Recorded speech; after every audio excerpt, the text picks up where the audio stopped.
Original train का station है, उसके पास हम लगाते हैं। और इनलाइन ट्रेन जी सर, स्टेशन जो नारकली वाला है जी सर, नारकली वाला 50 साल से ज़्यादा अर्सा हो गया इनको। 50 साल से ज़्यादा जी अर्सा हो जी, गया। माशाल्लाह हमारे चले कि काफ़ी दूर दूर तक जाते हैं, है। दफ्तरों में, IG पंजाब में, सेक्रेटरीट में काफ़ी VIP लोग लेके जाते माशाल्लाह हैं। जी माशाल्लाह। तो माशाल्लाह हमारा सौदा बहुत अच्छा आता है, जिससे अल्लाह दूर खैर दूर से दुनिया आके ना खाती है। अल्लाह ख्याल रखे। चल हमारे चलिए बहुत लजीज लज़्ज़तदार होते हैं। ज़बरदस्त हो गया।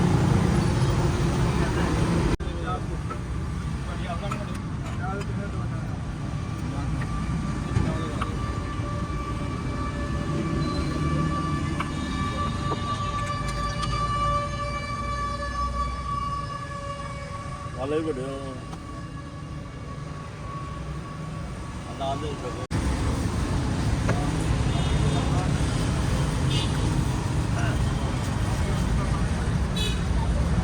सारा 50 के देने दो।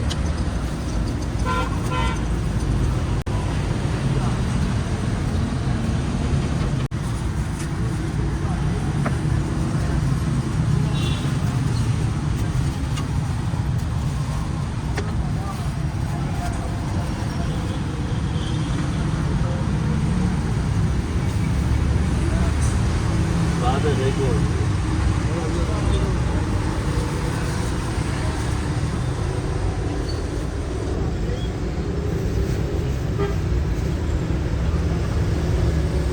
अरे बेकार दे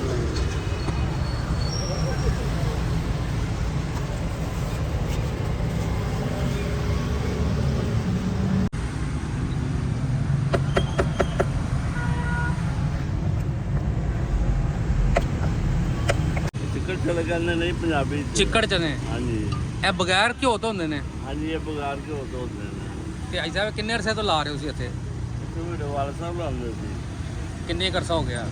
50 ਸਾਲ ਤੋਂ ਵੀ ਉੱਤੇ ਹੋ ਗਏ 50 ਸਾਲ ਤੋਂ ਵੀ ਉੱਤੇ ਹੋ ਗਿਆ। ਹਾਂਜੀ। ਕਿਸ ਨਾਮ ਤੋਂ ਲੱਗਦੇ ਨੇ ਇੱਦਾਂ? ਅਤੇ ਮੇਰੇ ਬੰਨੂ ਮੈਰ ਕਹਿੰਦੇ ਹੀ ਚਲੇ ਮਹਿਰ ਸਾਹਿਬ ਕਹਿੰਦੇ ਸੀ ਉਹਨਾਂ ਨੂੰ। ਹਾਂਜੀ। ਠੀਕ ਹੋ ਗਿਆ। ਅੱਛਾ ਟਾਈਮਿੰਗ ਕੀ ਜੀ ਆਪਣੀ? ਟਾਈਮ ਨਹੀਂ ਜੀ 9 ਤੋਂ 5 ਵਜੇ ਤੱਕ ਤੇ ਇਹ ਜਗ੍ਹਾ ਕਿਹੜੀ ਜੀ ਹੈ? ओरिजिनल ट्रेन का स्टेशन है, उसके पास हम लगाते हैं। और इनलाइन ट्रेन जी जो सर, स्टेशन जो 50 नारकली साल वाला से- है जी सर, नारकली वाला 50 साल से ज़्यादा अर्सा हो गया इनको। 50 साल से ज़्यादा जी अर्सा हो जी, गया। माशाल्लाह हमारे चले कि काफ़ी दूर दूर तक जाते हैं, है। दफ्तरों में, IG पंजाब में, सेक्रेटरीट में काफ़ी VIP लोग लेके जाते हैं। माशाल्लाह जी माशाल्लाह।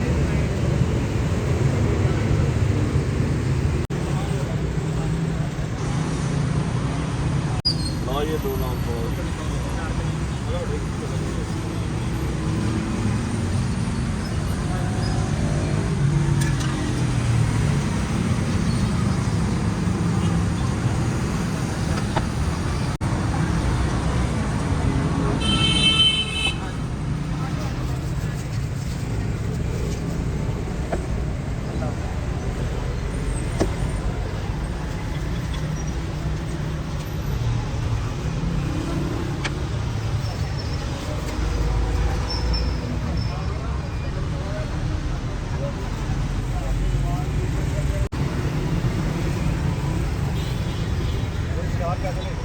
ਚਾਰ ਕਰ ਦੇ